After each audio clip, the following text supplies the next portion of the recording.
Hey everyone, welcome to Falcons Central Radio Show on the Pro Football Central Radio Network.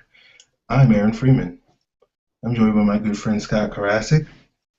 We're going to be talking about the Falcons' Week 2 loss to the Cincinnati Bengals tonight, as well as previewing their Week 3 Thursday night matchup against the Tampa Bay Buccaneers. And as usual, we'll get to your Falcons mailbag questions at the end of the show.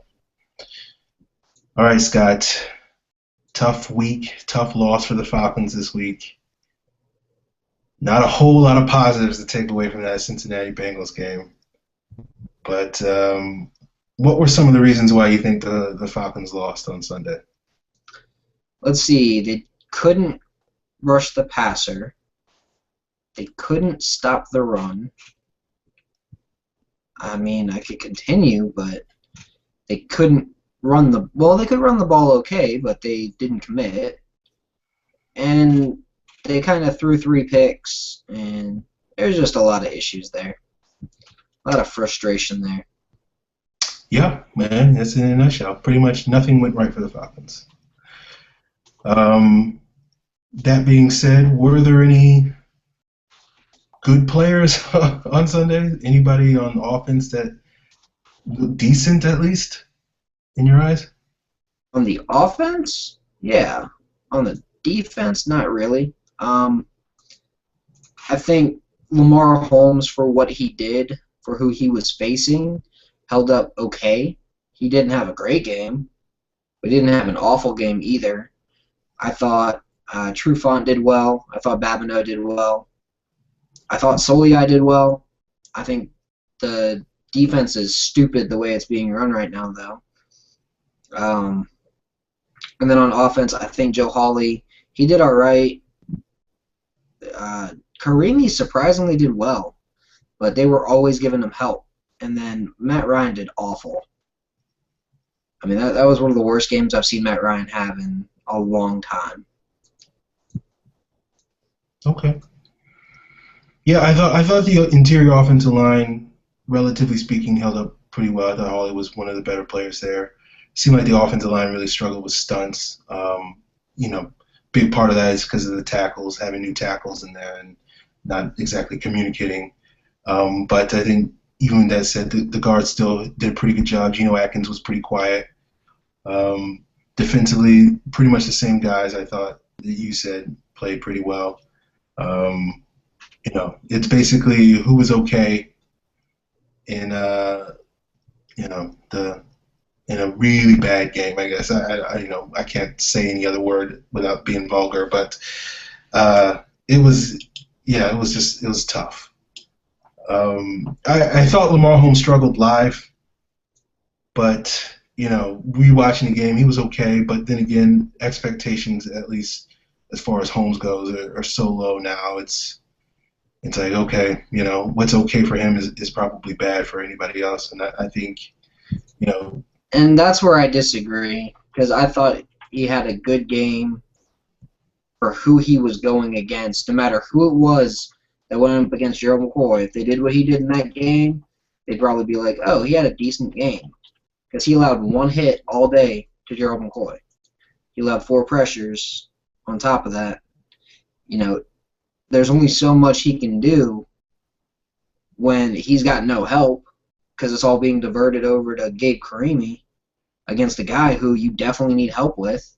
And he was getting beat to the outside, and we know he's not the fastest. He's not the fastest offensive tackle, hence why he's playing on the right side. So I thought he held up really well, considering who he was facing. I would have said the same thing had, Tyson Clabo given up the same amount. And Tyson Clabo probably would have had a worse game at this point with how he's been playing. Yeah, I don't really quite agree, but I'll leave it at that. There's no reason to spend 15 minutes talking about whether Lamar Holmes was bad or whether he was terrible. I thought some of the other areas that I thought were rough for the offense. I didn't think the wide receivers played particularly well. I thought Roddy looked kind of old. I thought Harry Douglas didn't have any impact. Hester had a big game week 1, didn't really do much week 2, didn't do anything week 2 on offense. And I thought that was really where the Falcons were missing something, because with the defense not being able to stop Gio Bernard and Jeremy Hill at all, you needed your offense to sort of take the Cincinnati running game out of the equation by scoring some points and forcing Cincinnati to throw the ball because, they did get a couple big plays in the passing game, but I didn't think our passing defense did that poorly against their pass offense because Andy Dalton's not even good. But when they only have to throw the ball 24 times to get 302 yards, they had a couple big plays. That was a big thing. That was it. It was big plays more so than we didn't play the pass well. We missed tackles. So, yeah, I don't know. It was a frustrating day. The big thing that frustrated me more than anything else was the absolute absence of pass rush and the absolute absence of playing a defense that made any sense. Why are you going to call 4-2-5 when they're lining up to run against you 45 times? Like, at halftime, they still went out there and threw the nickel out, even though at halftime there were already 20 runs. It didn't make sense. It really doesn't. I don't get it. I wish I could. I don't understand why they didn't switch to the 3-4, why they didn't switch to the 4-3 at halftime and use that instead of, oh, we're going to go into dime against an I form. Who the hell does that? The Falcons. Because Mike Smith, and I'm going to blame Mike Smith on this, because I've never seen Mike Nolan go to a random set like that under any other head coach. Mike Smith says, hey, go to nickel every down in the game. That's our base defense. When you're playing a team that likes to run the ball, pick a different fucking base defense. And yes, I did just drop an F-bomb. Okay. Well, strong emotions. I didn't think it really mattered, to be honest with you. I don't think whether the Falcons were in a 3-4 or whether in a 4-2-5 or whether in a 1-8-2 or whatever, it doesn't really matter. They just don't have the players that can make plays. I thought our guys, I thought Soliai and Babineau did a good job. I thought Goodman had his moments. I thought all three of our linebackers played poorly. I thought Bierman didn't do much. Jackson didn't do much. Massaquoi didn't do much. I don't think what they aligned at would have made any ounce of difference by the way the guys were playing. So, but I understand where you're coming from. I do think the Falcons did get out-coached in that game, certainly. And that what you said is part of it, but I don't think it would have made a lick of difference regardless of the scheme. They were just getting moved off the ball and they were missing tackles. I think it would have made much more of a difference if they benched Croy Bierman and started Jonathan Massaquoi in his place. I thought Orlo and Bartu had okay games, not great games, but I don't think that they got destroyed as much as people think. I thought Chembo had a decent game. He had some moments where he stuffed rushes right at or behind the line, but it's tough to look at a positive on the defense when you got the wrong guys playing in the wrong sets. Why the hell is Babineau playing right defensive end? I don't know. Why the hell is Tyson Jackson playing the 3-tech? Don't know that one either. Tyson Jackson sucks at playing the 3-tech. He's awful at playing the 3-tech. Jonathan Babineau is great at playing the 3-tech. That is true. Tyson Jackson can play the 6 and 7 tech pretty decently, though. Why did Mike Nolan flip them? That doesn't make any sense whatsoever. Tyson Jackson should be playing left defensive end or in a 3-4. Mm-hmm. The Falcons should run the 3-4 or a 3-down lineman set, regardless of whether it's a nickel 3-3-5 or a 4-2 or a 3-3-4. It doesn't matter. In any 3-down set, Tyson Jackson should be the left end. That's where he's good. He eats double teams. against the run and the pass and does okay there. Mm-hmm. Soliai, he is a monster. I love watching him play. I don't understand why they don't put different sets out there instead of Jackson, Soliai, Babineau, Bierman as the four-man line, because it's an awful four-man line. Okay, yeah. Well, it's they certainly could make some changes up front. I certainly agree with you that, personnel-wise, if they're going to play the way they're going to play, then they need to make some changes because the current guys aren't really getting the job done. I think, we've discussed this before. I think Babineau needs to be a situational guy now.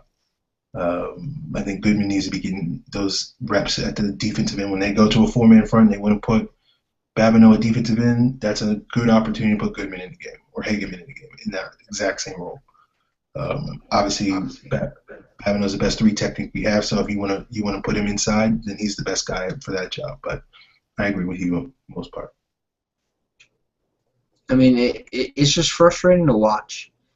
Hell, Hageman in Babineau's role would make more sense if he was ready, but he's not. You got to play Goodman there. Or you got to play Corey Peters at 3-tech, because at least he can play a 3-tech, and Tyson Jackson can sit on the bench. Because Jackson's not a starter, not a 3-tech. Yeah.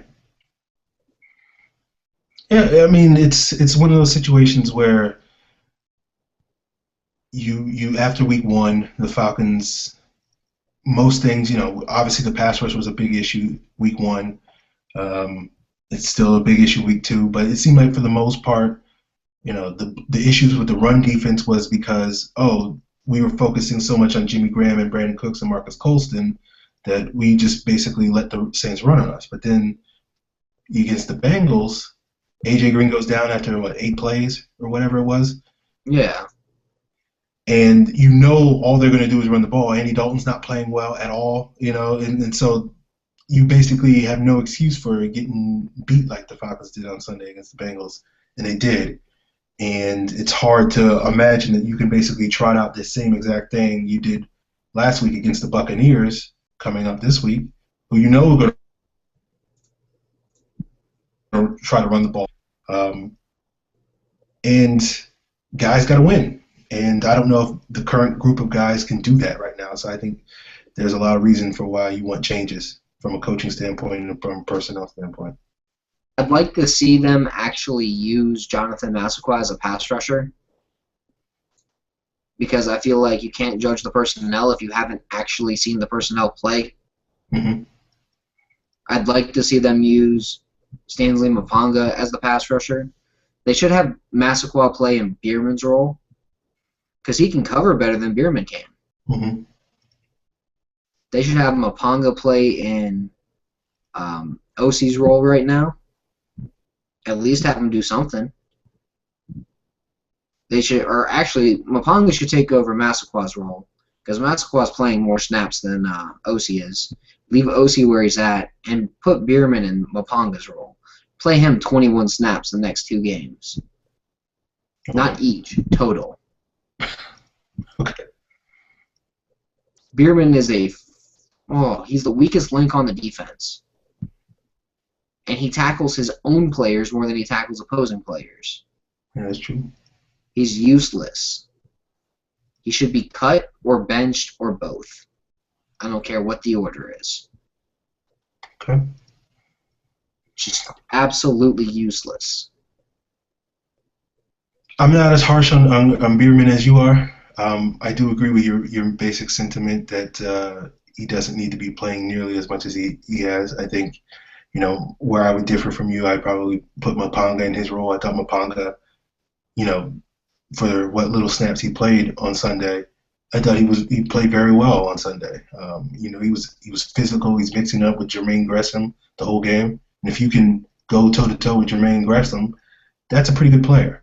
At least in the trenches, not really as a receiver. And I think you put Massaquoi at OC's role. And you have that DPR role, that designated pass rusher that comes in on those nickel downs that we're playing so much. and you ask Massaquoi to come off the edge and be that pass rusher. I think he's much more capable of being that guy than OC is. I think while Massaquoi has done a decent job in coverage and playing the run this year, I don't think that's the way you want him. That's not his strengths. Well, here's the thing. Massaquoi's covered 16 times this year. Bierman's covered 11. Mm-hmm. That's why I think Massaquoi would do better in Bierman's role of, hey, drop back into coverage 5 times a game, pass rush, 20-something times a game, and play run defense. That's your job. That's what he's good at. He's good at run defense. He's good at rushing the passer, and he's okay in pass coverage, and he could drop back 5-6 times a game and be okay there. That's asking him to do it maybe 80 times throughout the year, as opposed to the 100+ he's on pace for. Mm-hmm. He's not a coverage linebacker. He's not a... How can you expect a guy to look good in pass rush when he pass rushes 10 times over a 2-game span? And that goes for both Mapanga and Massaquoi. They've combined for 17 pass rushes. That's it. And I thought Massaquoi looked better than Mapanga.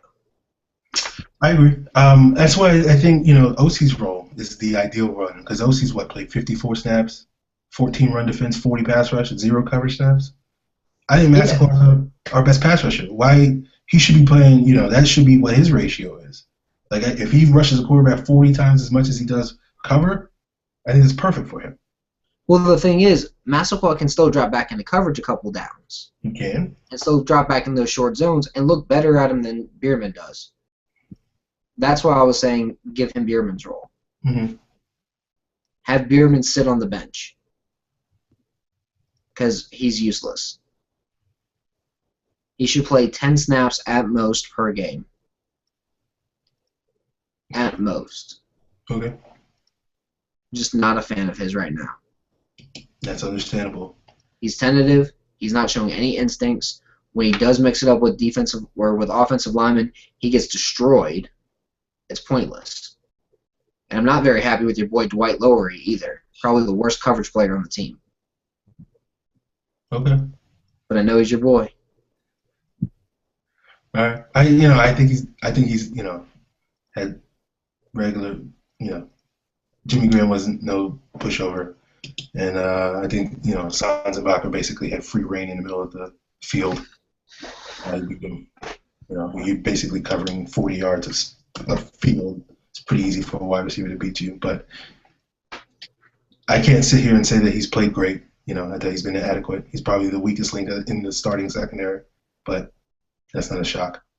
I'd say if there's the weakest link on the team, it's him in the defense. Well, outside of Bierman. I wouldn't go that far, but I think there have been other players that have played a lot worse than he has. I think you got him, you got Lowery, you got Bierman, and you got Tyson Jackson. I think those 3. And Hageman hasn't looked pretty, but he's a project, and we knew that coming in. Well, I know he's your boy, but I don't think Warlow's been looking too good playing this year. It's tough when you have your own players tackle you. That is true.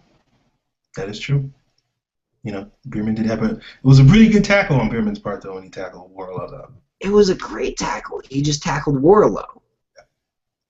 And the thing is, Warlow get graded on plays where he's near it, but you can tell it's not his assignment. Well, I think the issue with Warlow is, I think from, the question was never whether he could be in the right position. He knew his assignments and those things. I think the issue has come down with him just being too slow, too soft, not making the plays when he's in position to make plays. And I think that's been my major issue with Warlow's play. Like, you got the guy did the rights, make the tackle, and he's only missed 3 tackles. Okay, I don't know about Well, there's other tackles that he missed that he didn't actually attempt to make the tackle because he didn't close on the guy. I think a lot of that's going to come with more experience. Linebacker's an experienced position. I don't think tackling matters. If you can tackle, you can tackle. No, and it's not even that. You're talking closing speed. He's a middle linebacker. He's a plotting middle linebacker. He's a thumper who that's his role. He shouldn't be out there in coverage as much as he is. He should be attacking and pass rushing instead of in coverage. He should be attacking the A-gaps. That's what he should be doing on passing downs. But that's probably just me who thinks this. Because obviously Mike Nolan doesn't think it. Well, I'll say if you're going to be an every down linebacker, then you got to play coverage like he does. I don't think he's pulling his weight. Now, that's not me abandoning the Warlow bandwagon. I just think he's one of those players that's got to step up because I don't think you can count on Bartu to do it. I don't think you can count on Shimbo to do it this early in his career. He's got to play better than he has.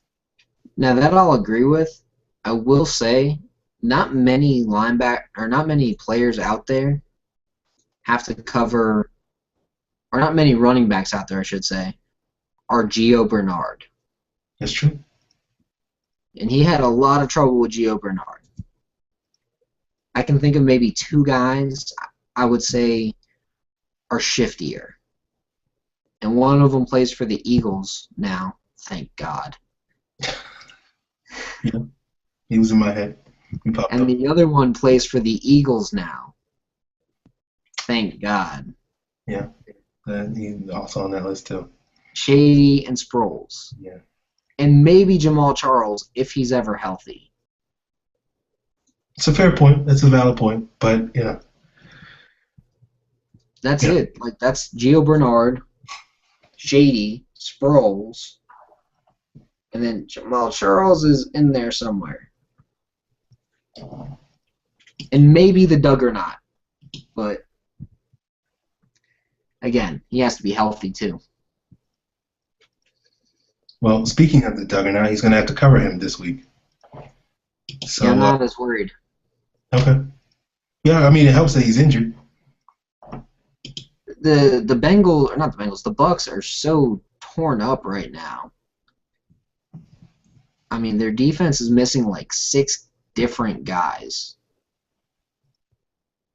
You got 3 starting defensive linemen who are out more than likely, and Michael Johnson. Adrian Claiborne's already on injured reserve. Mm-hmm. And then Gerald McCoy is going to be a game-time decision. Not exactly looking like a great situation there for them. The Falcons look completely healthy outside of Roddy White, but you never know with Roddy. He could be perfect tomorrow with no questions. But their defense is also missing Mason Foster. It looks like it's a couple-week injury at least. Yeah. They're missing Mike Jenkins in the secondary at corner. They're just banged up. I don't see any way Alteron Werner hangs with Julio Jones either. Yeah. Yeah, there's not many people that can hang with Julio Jones. I think where Werner usually lines up, he'll probably face Roddy a lot, though. I think that's going to be an interesting matchup because I don't think Roddy's played particularly well this season. Granted, he's played pretty tough guy in Keenan Lewis week 1. Terrence Newman, nothing special about Terrence Newman, and that was a little disappointing because I thought Roddy really struggled separating on Sunday. And so I'm curious to see if he does a better job this week if he's got Werner on. Well, Terrence Newman has been playing better this year than I thought he was, just period. I didn't realize he was actually decent at times. Yeah, he's since he left Dallas, he's been decent. But he's 34 or something like that, something ridiculous. Like yeah, he shouldn't be shutting down Roddy. That's all I'm saying. Oh yeah, he shouldn't be. Now another thing is the Buccaneers have a very weak offensive line, and their center's got an injury, and Logan Mankins, their best guard, has an injury, and DeMar Dotson, their best tackle has an injury, and the Duggernaut has an injury in his knee, and Austin Seferi-Jenkins at tight end has an ankle injury. Like, it's like the Falcons are playing I was going to say a mental hospital, a medical hospital, like just an injured ward, an orthopedic ward is what they're playing this weekend. They don't really know who they're playing, so they're going to, practice for the starters. Yeah, Bobby Rainey might be tough. Yeah, Vincent Jackson's going to be tough when it comes to Desmond Trufant covering him, but I think Trufant will do better this year than he did last year on him. I agree. He's had 2 games of experience. He kind of knows his strengths and weaknesses. I think Alfred will do better. And I think they both match up well with Mike Evans. Because Mike Evans cannot separate against fast corners. And that's one thing the Falcons do have. Fast, physical corners. Yep. And then the other guy on here that you got a question of is Jonathan Banks versus Julio Jones. Yeah, I think that's pretty one-sided. Because Mike Jenkins is out for the year. He's the other starting corner opposite Werner. And, they drafted Banks. One of the reasons why they drafted Banks, was it last year or 2 years ago, was basically because he's a tall, press corner. And maybe they thought he could match up against Julio Jones. Hasn't proven to be the case yet. So I think that's something the Falcons can definitely exploit. Let's put it this way. I think there's 3 corners in the NFL right now that could cover Julio Jones and do a decent job of it. There's Richard Sherman, but Julio Jones has to line up on that side. And we all know Atlanta would just line him up on the other side because why attack Richard Sherman? Doesn't make sense. Unless you just feel like exploiting him, which they could. There's Darrelle Revis. And then there's Aqib Talib. Yeah. Falcons don't play 2 of those this year. That's in true. fact, unless they see the Seahawks in the playoffs, they won't see a single one of them this year. Yeah. Basically, there's two teams that have good corners, that have corners good enough. Whether or not they can stay with Julio Jones remains to be seen, but will certainly, their respective teams have enough confidence in them that they could. That's Cleveland with Joe Hayden. That's Patrick Peterson with the Cardinals. We've been waiting for this Julio-Peterson matchup ever since they left college, and it seems like every year either Peterson's hurt or Julio's hurt whenever the Falcons and the Cardinals play. So that's something that I'm definitely looking forward to later in the year.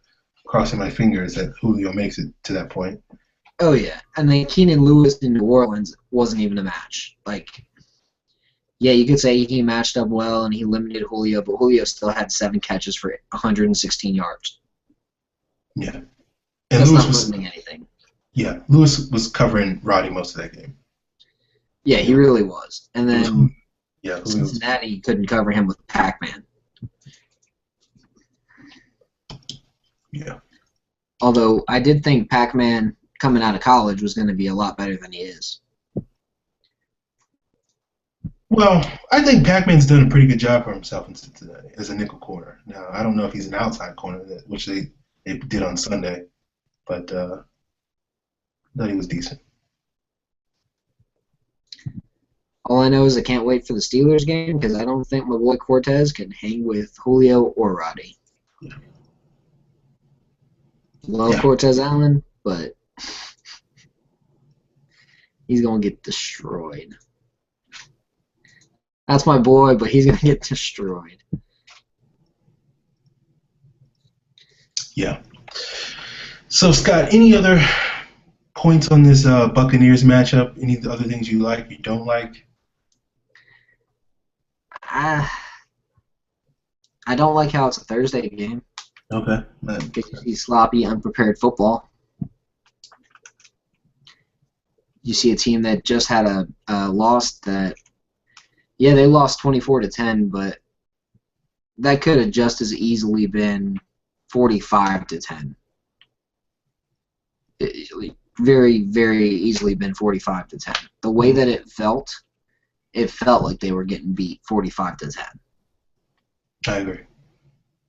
You know, they had some lucky bounces, some lucky breaks. the 3 plays that they got magical pressure on were all third down plays near the red zone on third down, like in 14, where they sent the house, so they got pressure, and the ball sailed. Like, that's the only time they got pressure.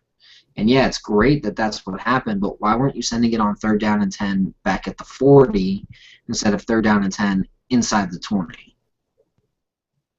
There's just a lot of stupidity in Nolan's scheme right now. And I feel like Tampa Bay is a good chance to return to common sense. Okay. Run your base 3-4 for 50% of the plays. Or your base defenses for 50% of the plays.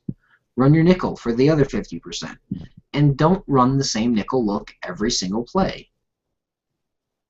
I feel like in 2012 he ran 3-3, 2-4, 1-5. You know, he ran all sorts of different looks. Now he's not running any of those. He ran amoeba sets.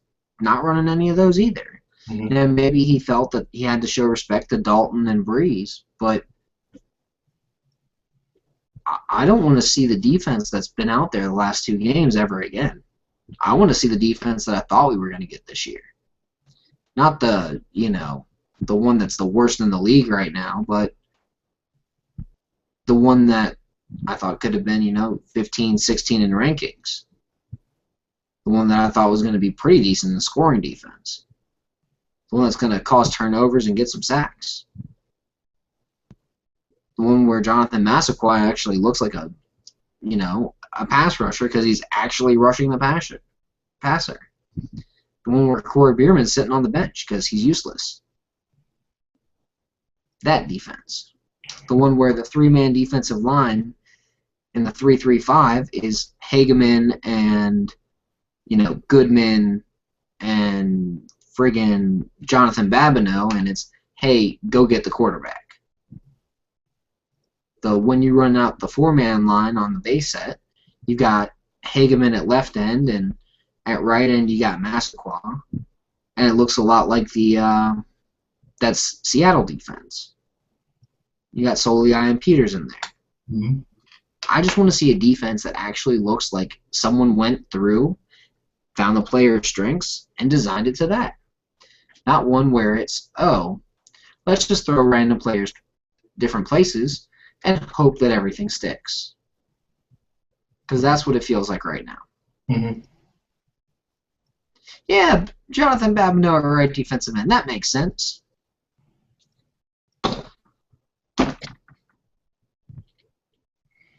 There's my thoughts on that. I hear where you come from.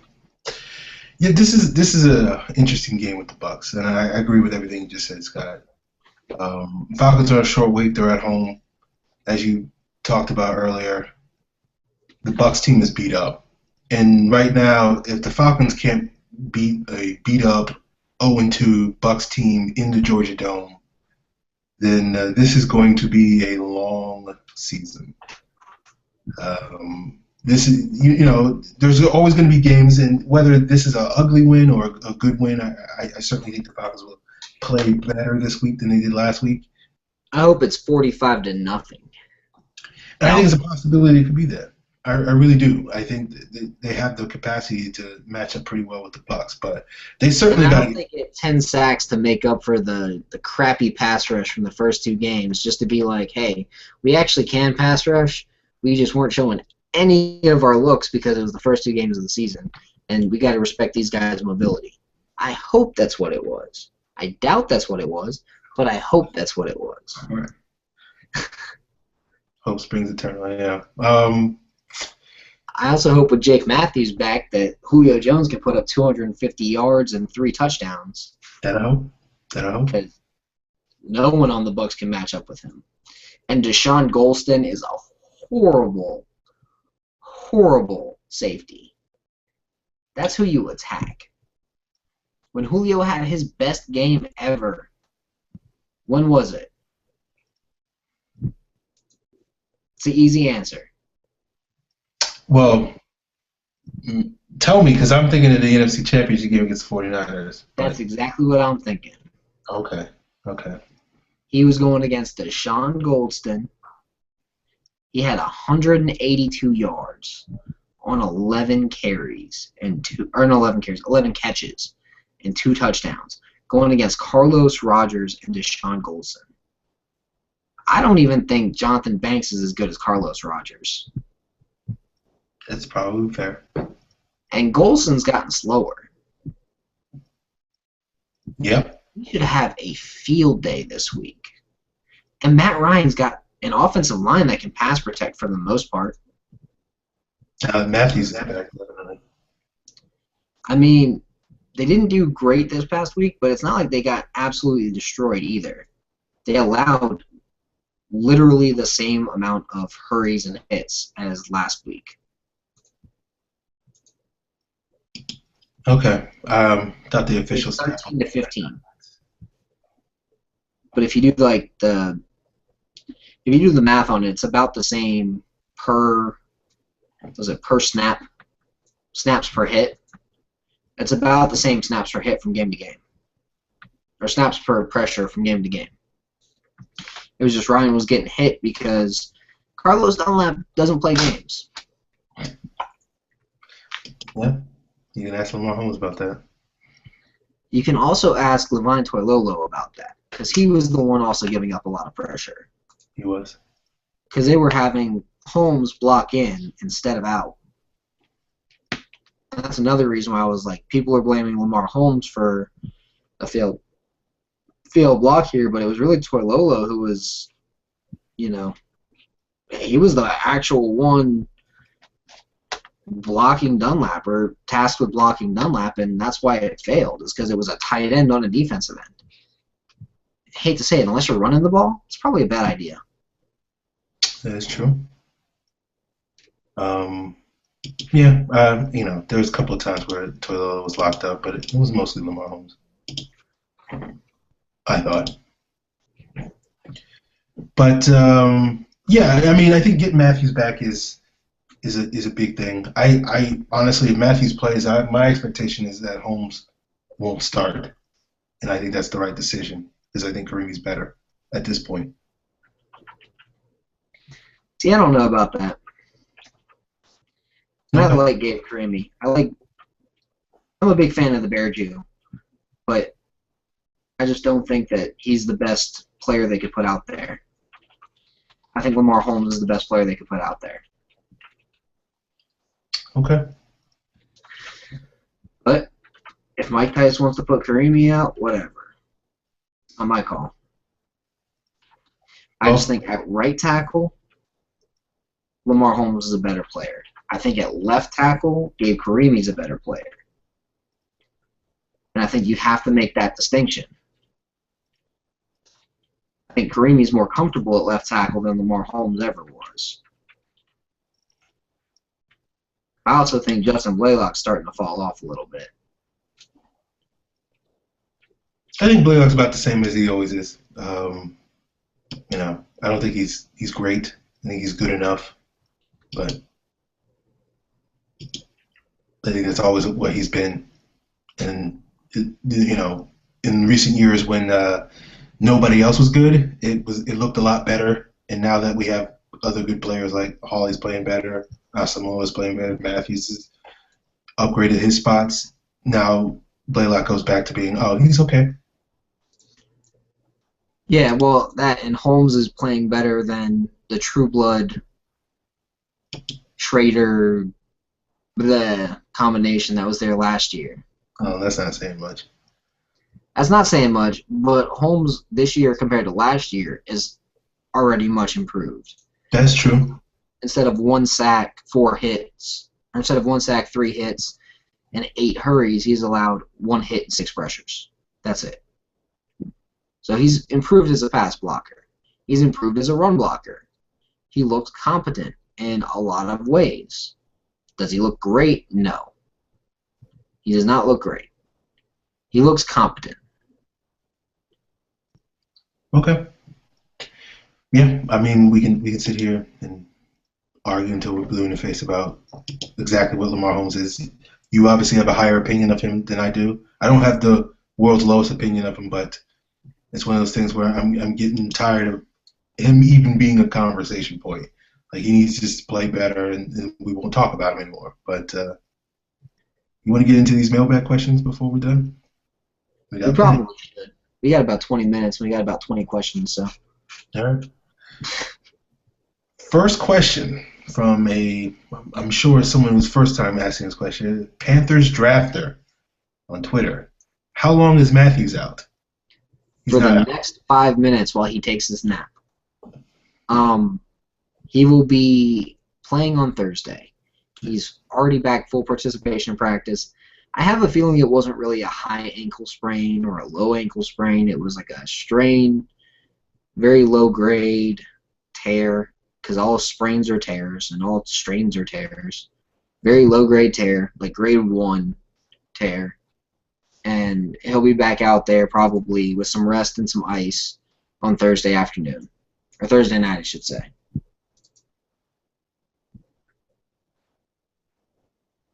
I'm assuming he's starting. Surprised that he's...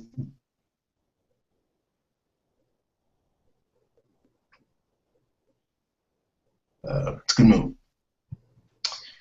All right, our old friend Jesse Lalamindre at Fozzie1988 on Twitter. He says, "Do you believe when the going gets tough, Ryan digs in a deeper hole by forcing throws and getting INTs?" I don't think Ryan knows how to throw outside. I think that's the issue. I think when he's indoors, he tends to be okay. But I think when he's down and he's outside and the ball kind of sails on him because he's not used to the wind, I think that's the real issue. I think he's a dome quarterback, honestly. And that's not a bad thing, but it is what it is. He's always played better in domes than he has played outside. Mm-hmm. I don't know what his career splits are, but I can guarantee you that inside a dome, he's probably got double the passer rating than when he's outside. I think to Jesse's question, I do think Ryan does have a little bit of an issue that when teams can hit him early, it makes his decision-making go down. Now, I don't think that makes Ryan unique among NFL quarterbacks. I think you can pretty much, other than maybe Ben Roethlisberger and Andrew Luck, you can probably say that about every quarterback in the NFL. But I do think when teams are able to get and hit him early, like on the opening drive, like Cincinnati did, it's a little harder for him to get into the game later, and you end up seeing some of those forced throws and interceptions. Now, obviously, some of those forced throws were because we were behind and the Falcons needed a play, and he had to do what he had to do. Didn't make the decision better, but when you're down 2 scores, then throwing a red zone interception isn't as big a deal as it would have been if the score was 0-0. But so, I do think Ryan has a little bit of that issue.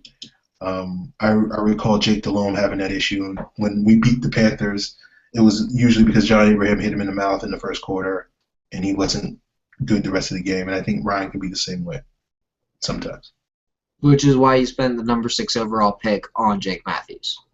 Yes, it pays to have a good offensive line when you have a quarterback. You can get a little tentative where you hit him. I'll say this, I think Ryan is a lot better and playing a lot tougher and a lot, more, I guess, ballsier this year than he did last year. So I think that's because he trusts his protection a little bit more than he did last year. And I think it was really a problem last year, but I don't think it's going to be as big an issue this year.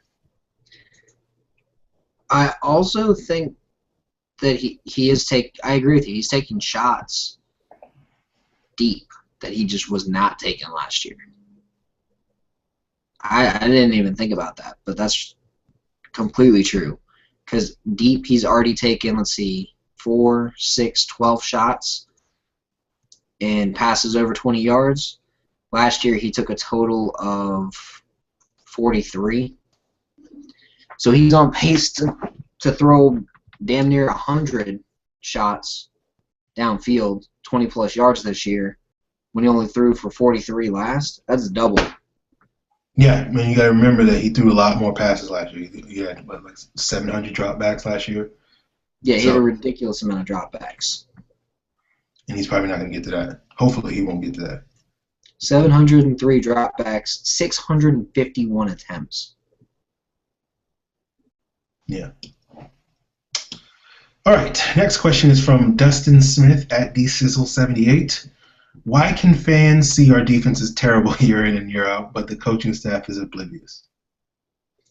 I don't think they're oblivious. I just don't think they're competent right now. Yeah. Yeah. I don't got anything else to add to that. That's it. Yeah. I mean, I think it's time for Mike Smith to go. And that was the last thing I thought I'd say coming into the year. But at this point, if Mike Smith got fired tomorrow, I'd be all for it. Okay. I don't disagree with you, Scott. I basically came to a similar conclusion after last season. It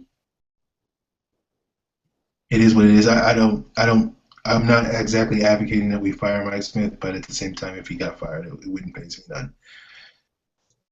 So bring in Ray Horton, have him redesign the defense. Your offense is good no matter who runs it, but have Ray Horton do the defense, and then just looking through staffs, through different quarterback coaches and former offensive coordinators, that would make sense.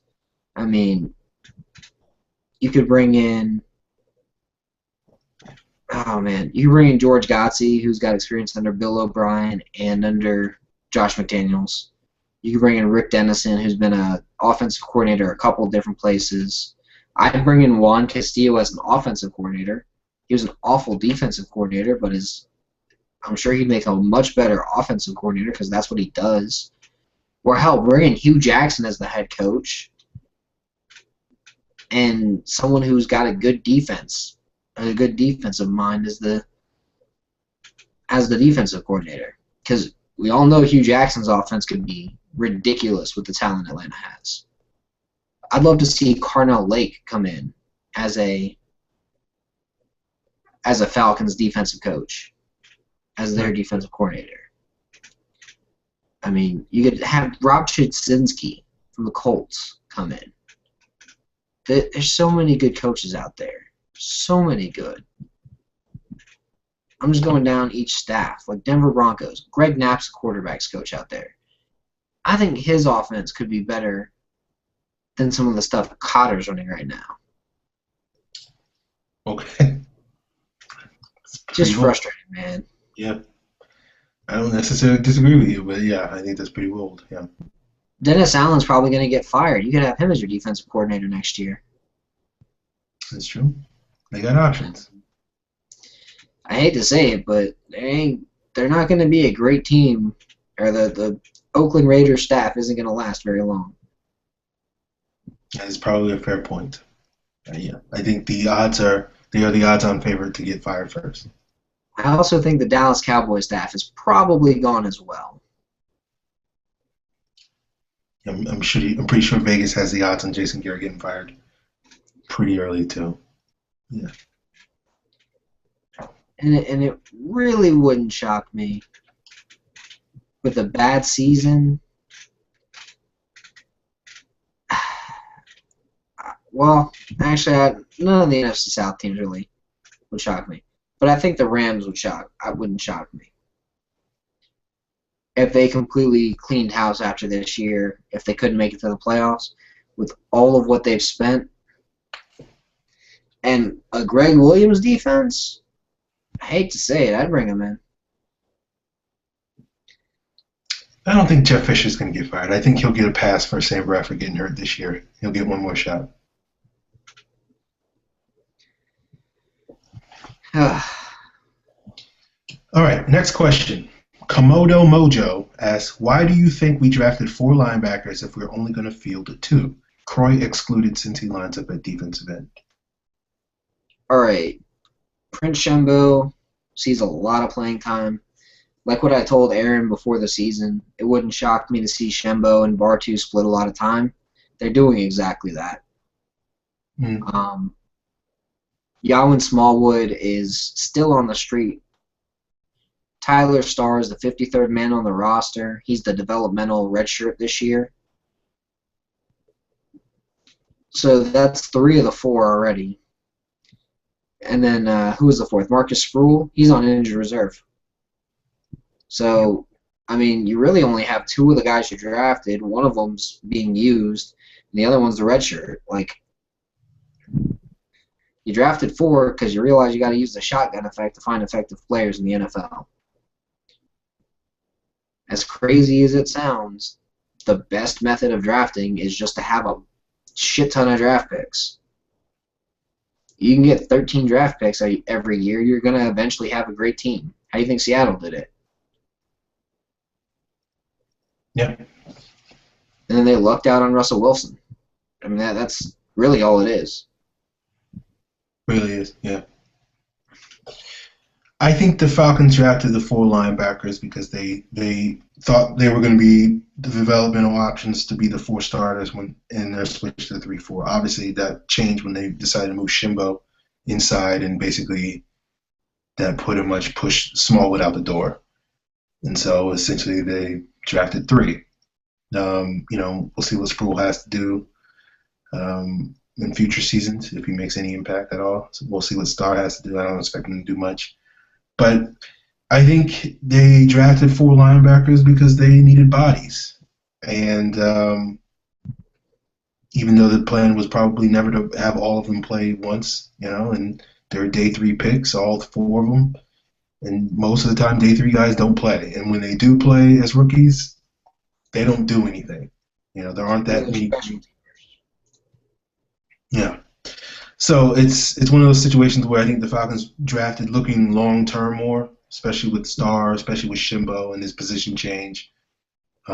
Same thing with Sproul, who's a good athlete, but he's not a great football player, so to speak. So I think that's why, if that answers your question, Komodo Mojo.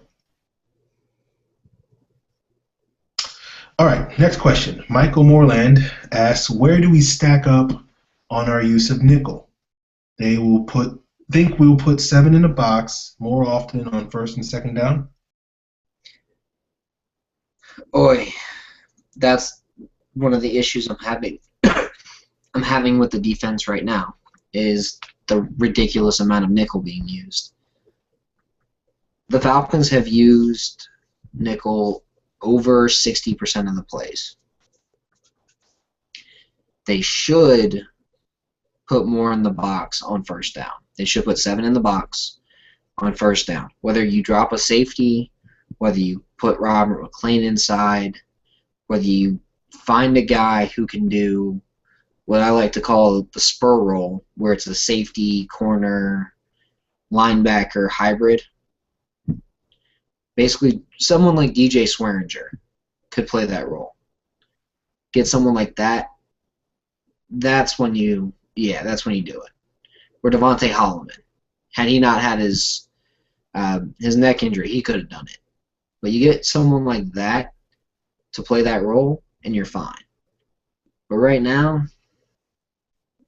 I mean, I doubt they move out of the nickel. I think Smitty said it's the. I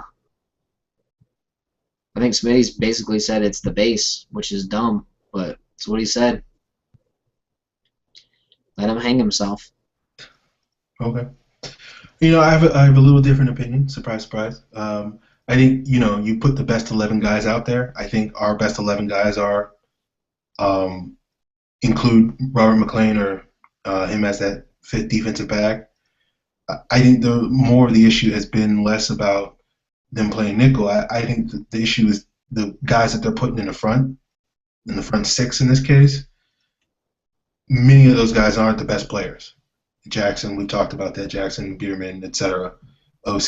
These guys shouldn't be playing nearly as much as they have been. But because they're veterans and they get paid a lot, they've been paid a lot of money, they get the reps. And the young guys who are better, more talented, have more upside, and certainly a better long-term developmental future are getting the short end of the stick. And I think that's really more the issue than the fact that they have 5 defensive backs on the field. Because I think I trust McLean at this point a lot more than I trust whoever they would put at third linebacker. If Sean Weatherspoon was healthy, we'd be having a different conversation. But, I think McLean's better. When was the last time Sean Weatherspoon was healthy? Seems like it was a long, long time ago. It's because it was. Yeah. All right. Chris Walker at the Taterhead 927 asks, how disappointing is the D-line play thus far, and will TD and Smitty's job depend on improving it? Yeah. It's been awful, and if they don't fix the D-line, they're going to be fixing their resumes. Yeah. That's about what I can say about that. Yes. It's one of the reasons why I think I'll wait till the next question. Let's just get in the next question because my answer is similar. Justin Davis asks, where, if ever, will a pass rush come from? And I think that's really what it is. They have to get a pass rush going. You can't win in the National Football League if you don't have a pass rush. And right now, those questions were extremely related. Yeah, and I think if you can't find some combination of guys currently on the roster, and I don't really care who it is. I got my opinion on who it should be, but at the end of the day, all that matters is somebody gets the job done. And if you can't find somebody in the next couple of games, this week, next week, then I think you got to go out and find somebody. And that means giving up a second-round pick for the best possible pass rusher you can find, then do it. Third-round pick, whatever the case. It doesn't really matter. Maybe not a first-round pick, but pretty much anything after that. Pick for a Tauchu and actually use him the way he should be used. Sorry, I digress. That was my dream. It's just one of those things where you can't just kind of twiddle your thumbs and think, oh, we don't need I'll compare it to last year's wide receiver situation where they basically, Julio Jones is down? We'll just bring in Brian Robisky and everything will be fine. No, you can't do that. It's not going to work. It blew up in your face last year and the offense stunk until Roddy White got back. And it's going to be the same situation with this defensive line. If somebody currently on the roster doesn't step up this week, next week, or whenever, you got, till week 8, till the trade deadline. That's it. Yeah, basically. I mean, there's bad and there's what the Falcons defense has been, which is a step below. All right, Scott, next question. This one is a little bit less about this year, but next year. Kano, at David V. Kano, asks, it's really early, but as of right now, what would be your top 3 priorities in the 2015 draft? Vic Beasley. Okay, pass rusher. That defensive end, outside linebacker, pass rusher. I'd say a free safety who could step right in and start and be a playmaker and not whatever the hell Desmond Southern's supposed to be. Okay. And then I'd say left guard. Someone to eventually replace Justin Blaylock. Unless you want to move Peter Kahns there. And he magically turns into a respectable player, but I don't see that one happening. I would say top 3 priorities, pass rusher, someone in the trenches, someone in trenches. But if we're going to count pass rusher as someone in the trenches instead of counting them 3 times, I would probably say running back is a big issue. You can't be as successful as the Falcons want to be and have the running game that they currently have, which is not terrible, don't get me wrong, but they're averaging 4 yards a carry. It's way better than it was last year. Yeah, no, it definitely is, but it's certainly not good enough that when the pass offense is doing what it did on Sunday, you need a running game that can pick up the slack. And our running game, it hasn't quite reached that level yet. So, and I think you need a running back with fresh legs. I like Devontae Freeman. I like Jacquizz Rodgers, but I think you need another guy in there. I think they need to actually feed the running backs when the running game's working. I think it'll have a much better effect than, oh no, the running game's working, but we got to get our passing attack going. So let's pass it 80 times instead of, let's pound the ball. No matter who you pound the ball with, just pound the ball. But I can agree with getting another running back in as long as it's Todd Gurley.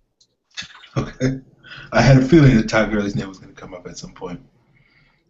That Because would you're not be stupid if embarrassing. you don't think that Todd Gurley would improve any team he's on.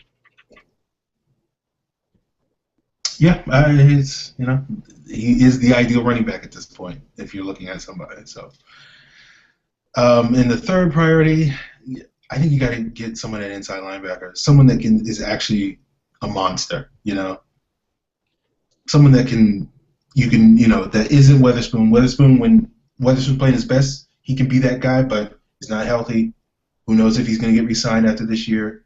Who knows what place he's going to be following an Achilles injury.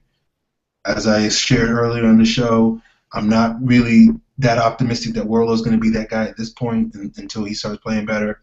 I don't think Bartu's going to be that guy. I don't think Shinbo's going to be that guy. I want to, this week we're facing the Bucks with Levante David. I want someone like that at linebacker, and I don't think the Falcons have it, and that would be my third priority. I don't think they'll have that for a while. I don't think that linebacker. I'll agree with you. I don't think Warlow can be that guy. I think Warlow is more of a Lofton long term with better pass rush. But better version of that. That's not a bad thing. I mean, it is what it is. It's a leaner. It's a guy in the middle that everybody respects. It's a guy who gets people fired up, and it's someone who does well, mainly against the run. And I think that's what he's going to end up being long term. I think Joplin Bartu should be a backup, or should be playing Bierman's role. I think Prince Shembo, he's an interesting player, but he's not a monster. He's not anything close. He's one of those, strong side linebackers in the 4-3 who can play long term and be effective. He's Stephen Nicholas, part 2. Yeah. Which isn't bad. Every team needs a Stephen Nicholas. That guy who's a very average all-around player who's a valuable asset in depth. But I agree. I would love to see another Sean Weatherspoon in this defense. Because I don't think Sean Weatherspoon will come back. Nor do I think Sean Weatherspoon should come back. But yeah, that's a talk for another day. Yep. So, people, we're going to be here next week talking about the Falcons' win over the Bucks and previewing their potential win against the Vikings the following week. We will answer your mailbag questions. Be sure to hit us up on Twitter. I'm at Falcons. Scott is at Scott Karasik. Hit up the show if you want to have your question read on the mailbag at Falcons PFC. Be sure to follow PF Central on Twitter, our mother station. And that's it.